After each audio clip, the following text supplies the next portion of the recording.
हजरत अबू ज़र ग़िफ़ारी, हजरत अबू ज़र ग़िफ़ारी खादिमे खैरुल बशर, खिदमतों ने जिंदगी भर ना बनाया अपना घर, खिदमतों ने जिंदगी भर ना बनाया अपना घर। কি হয়েছে রে জিবরাইল, কি হয়েছে? জিবরাইল আলাইহিস সালাম বললেন, আপনি জমিনে তাকিয়েছিলেন কিন্তু গোটা আসমানের মহল্লার ভিতরে সমস্ত ফেরেশতারা আপনার আবু বলেন, জালিকুমুল্লাহু রাব্বুকুম খালিকু কুল্লি শাই। রব্বে কারীম তিনি বলেন, কাফেরদেরকে আরো আপনি জানিয়ে দেন, জালিকুমুল্লাহু রাব্বুকুম, আমি হলাম এমন রব, কেমন রব। আপনি কাফেরদেরকে বলবেন, যারা তারা যে যে দেবদেবীদেরকে তারা রব মানে, তারা খোদা মানে, তাদেরও আমি রব। সুবহানাল্লাহ। জালিকুমুল্লাহু রাব্বুকুম খালিকু কুল্লি শাই। আপনি কাফেরদেরকে বলেন, যারা তাদেরকে খোদা মানতে লাগলো, তাদের যে দেব দেবী আছে, তাদের যে খোদা আছে, যাদেরকে তারা মানে, তাদেরও আমি রব। ঠিক ঠিক না? রব্বে কারীম আবার বলেন, খালিকু কুল্লি শাই। এবং আসমান এবং জমিনের নিচে যা কিছু আছে সমস্ত কিছু আমি রব্বে কারীমের খালক, আমি রবের সৃষ্টি। সুবহানাল্লাহ। রব্বে কারীম তার হাবিবকে আরো জানিয়ে দেন, আপনি কাফেরদের প্রশ্নের জবাবে আপনি বলতে লাগেন, লাম ইয়ালিদ ওয়া লাম ইউলাদ। আপনি বলেন, আমি রবের কোনো ছেলে নাই, আমি রবের কোনো বিবি নাই, আমি রবের কোনো মেয়ে নাই, আমি রব কারো কাছ থেকে জন্ম নেই নাই, আমি রব কাউকে জন্ম দেই নাই। সুবহানাল্লাহ। এই জন্য কালামে পাকের এক আয়াতের ভিতরে রব্বে কারীম তিনি বলেন, বাদিউস সামাওয়াতি ওয়াল আরদ আন্না ইয়াকুনু লাহু ওয়ালাদুন ওয়া লাম তাকুন লাহু সাহিবা। রব্বে কারীম তিনি বলেন, আসমান জমিন আমি রব্বে কারীম সৃষ্টি করেছি, আসমান জমিনের সমস্ত কায়নাত আমি রবের তাবেদারি করে, আমি রবের ইবাদত করে। সুতরাং আল্লাহ রাব্বুল আলামিন তিনি বলেন, আন্না ইয়াকুনু লাহু ওয়ালাদুন ওয়া লাম তাকুন লাহু সাহিবা। হে নবী, আপনি কাফেরদেরকে আরো বলে দেন, আমি রবের কোনো বিবি নাই, আমি রবের কোনো বিবি নাই, সুতরাং আমি রবের কোনো ছেলে মেয়ে নাই। সুবহানাল্লাহ। রব্বে কারীম আরো বলেন, ওয়া খালাকা কুল্লি শাইইন। এই পৃথিবীর যা কিছু আমরা দেখি না কেন, চামড়ার চক্ষু দ্বারা, এবং অনেক কিছু আছে আমরা দেখি না, সমস্ত কিছুর মালিক কে? সমস্ত কিছুর মালিক আল্লাহ। এই জন্য কবি কবির ভাষায় বলেন, কাদের কবি রক্তধারী বরকানা, আনতা রব্বি আনতা হাসবি জুল জালাল, তুহি কাদের জলিলুল্লাহ জাহাদা, বহর হালে তুহি মেরা নিগাহদা। আসমান এবং জমিনের মালিক কে? আল্লাহ। এই জন্য রব্বে কারীম তার হাবিবকে আরো বলেন, আপনি বলে দেন কাফেরদেরকে, আপনি কাফেরদেরকে বলে দেন, ওয়ালাম ইয়াকুল লাহু কুফুয়ান আহাদ। আমি রবের সমকক্ষ আর কোন কিছুই দুনিয়াতে আসমানের নিচে জমিনের উপরে নাই। সুবহানাল্লাহ। ইবনে আব্বাস রাদিয়াল্লাহু তাআলা আনহু তিনি হাদিসে তাফসীরের কিতাবের ভিতরে বর্ণনা করেন, তাফসীরের কিতাবে ইবনে আব্বাস বলেন, সমাদ হওয়ার যোগ্য তিনি যে চারটা গুণের অধিকারী, যিনি সমাদ হওয়ার যোগ্য, তিনি যে চারটা গুণের অধিকারী, যিনি সমাপ্ত হবে, তিনি সমাদ হল যে এক নম্বর গুণ, সমাদ হতে গেলে যে এক নম্বর গুণ তার থাকতে হবে, যে চাইতে দেরি হবে কিন্তু দিতে দেরি হবে না। এটা হলো সমাজের গুণের ভিতরে একটা হলো গুণ। 2 নম্বর গুণ হলো সমাজের, 2 নম্বর গুণ হলো সমাজের সমস্ত কিছুর ঊর্ধ্বে, সমস্ত কিছুর উপরে যিনি থাকবেন তিনি সমাজ হওয়ার যোগ্য। 3 নম্বর সমাজ হওয়ার যোগ্য ইবনে আব্বাস তাফসীরের কিতাবের ভিতরে বর্ণনা করেন, তিনি বলেন যিনি দোষ ত্রুটি থেকে মুক্ত তিনি হলেন সমাজ হওয়ার যোগ্য।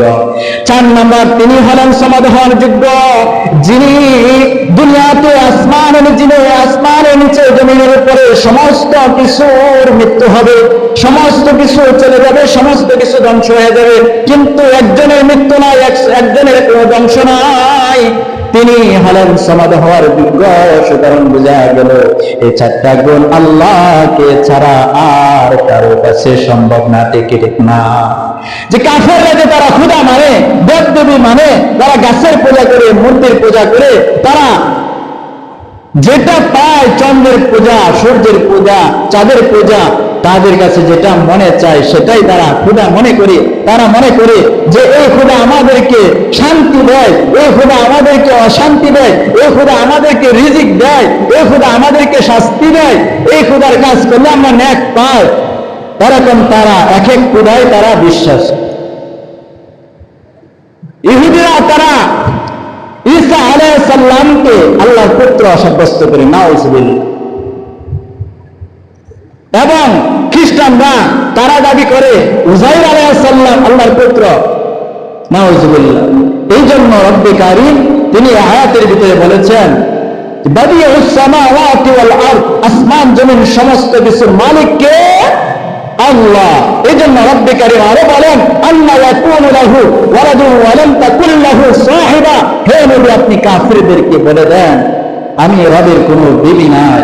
যেহেতু আমি রবের কোনো বিবি নাই, তাহলে আমার যেহেতু বিবি নাই, তারা আমার কোনো ছেলে মেয়েও নাই। আপনি কাফেরদেরকে প্রশ্নের জবাব দিয়ে দেন। সুবহান।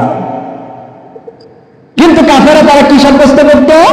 উযাইর আলাইহিস সালাম আর ঈসা আলাইহিস সালাম, মরিয়ম আলাইহিস সালামের ছেলে ঈসাকে, ঈসা আলাইহিস সালামকে তারা আল্লাহর পুত্র মনে করে, তৃতীয় খোদা তারা দাবি করে, নাউজুবিল্লাহ।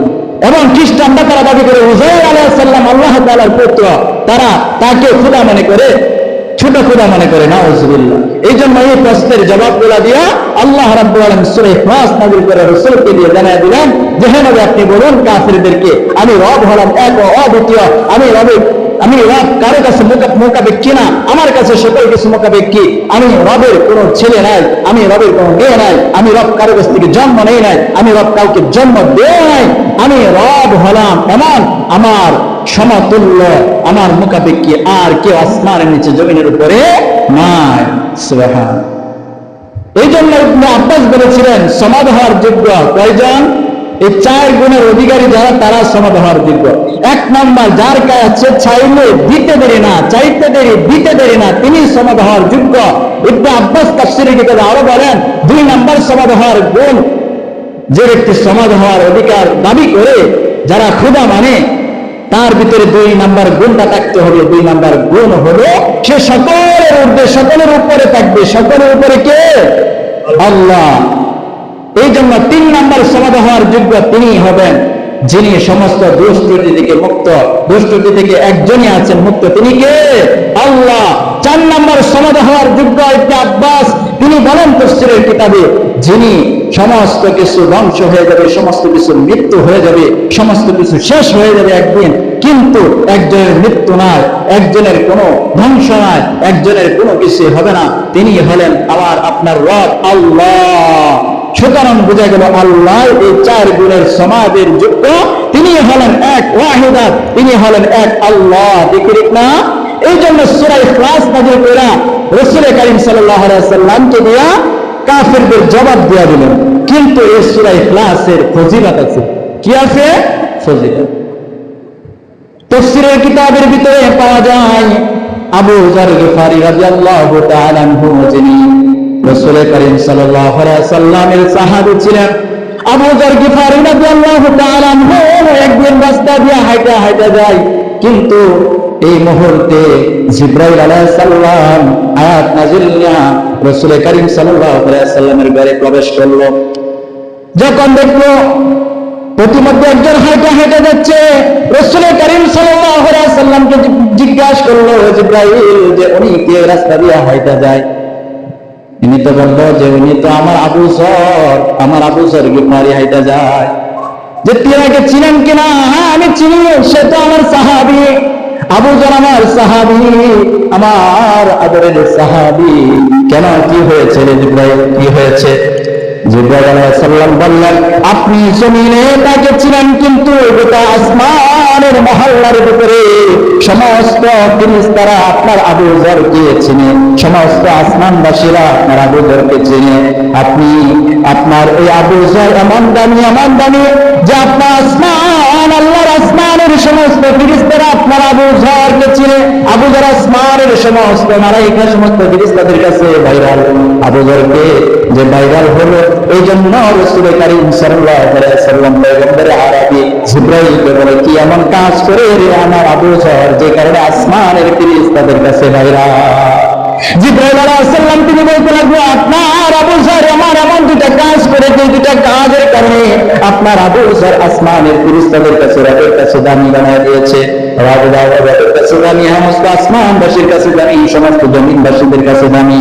দুটা কাজের ভিতরে এক নাম্বার হলো ইখলাস। সূরা ইখলাস বেশি বেশি করে আপনার আবু যর সদা সর্বদা এই জমিন থেকে উচ্চারণ করে সুবহানাল্লাহ। আবু যর এই জমিন থেকে সদা সর্বদা ইখলাস করে, এই জন্য আল্লাহর কাছে ইখলাস করার কারণে আল্লাহর কাছে সে দামি হয়ে গেছে সুবহানাল্লাহ। দুই নাম্বার, সে নিজেকে নিজে সবসময় ছোট মনে করে। কি মনে করে? ছোট। কিন্তু আমরা তো মাগার বড় মনে করি। আমাদেরকে মাওলানা হলে, মুফতি হলে, হাবিব হলে মনে করি যে আমরা একটা হয়ে গেছি কিছু। আমরা সমাজের একজন প্রতিনিধিত্ব হয়ে গেলে মনে করি আমি একা 100, আর কেউ কিছু না, সব আমার কাছে জিরো। আমরা একটা রাষ্ট্রের যদি প্রধান হয়ে যায়, হ্যাঁ এমপি মন্ত্রী হয়ে যায়, বড় লেভেলে থাকি, অত উচ্চ শিক্ষিত হয়ে যায়, অথবা ব্যাংক ব্যালেন্সের মালিক হয়ে যায়, তখন আমরা নিজেকে হিরো মনে করি, আর বাকি সকলকে কি করে মনে করি? জিরো মনে করি, হয় না এরকম? কিন্তু আবু যর নিজেকে সব সময় সে ছোট মনে করতো, আর সে ক্লাস 2 নম্বর সে আমল করতো। এই দুইটা আমল করার কারণে, দুই গুণের অধিকারী হওয়ার কারণে আল্লাহ তাআলা আসমান এবং জমিনের সময় এমন আবু যর এই ক্লাসের আমল করতো। এই ক্লাসের আমল যদি আমরা প্রতিদিন গুণের টাইমে যদি আমরা পড়ি 3 বার, অথবা 5 ওয়াক্ত নামাজের পরে, অথবা খাস করে 2 ওয়াক্ত নামাজ, কয়েকটা 2 ওয়াক্ত, কোন নামাজ? মাগরিব এবং ফজর, এই 2টা ওয়াক্তের নামাজের পরে যদি 3 বার করে সূরা ইখলাস পড়ি, 3 বার সূরা ফালাক পড়ি, 3 বার সূরা নাস পড়ি, এই 3টা সূরার আমল যদি 3 বার করে 9 বার আমল করে প্রতিদিন যদি আমরা আমল করতে পারি, আল্লাহর হাবিব বলেন তার জন্য জান্নাত ওয়াজিব করে দিবেন রব্বে কারীম সুবহানাল্লাহ। এবং সে দুনিয়াতে যতদিন বেঁচে থাকবে, যতদিন এই আমলদারিত্ব করবে, আমল করবে, এই সূরা 3টা 9 বার করে এই 3টা সূরার আমল করবে ঘুমানোর টাইমে, এবং 2 ওয়াক্ত নামাজের পরে, মাগরিব এবং ফজরের সালাতের পরে 3 বার করে 3টা সূরা 9 বার আমল করলে, ঘুমানোর টাইমে শোবার আগে যদি আমল করে, যত কিছু আছে দুনিয়াতে, জাদু টোনা বান কুফরি কালাম যা আছে, রাসূল আরবি পয়গম্বর আরবি তিনি বলেন কোনো কিছুই তার কাজে লাগবে না, কোনো কিছুই তাকে বশ করতে পারবে না, তার ক্ষতি করতে পারবে না। সুবহানাল্লাহ।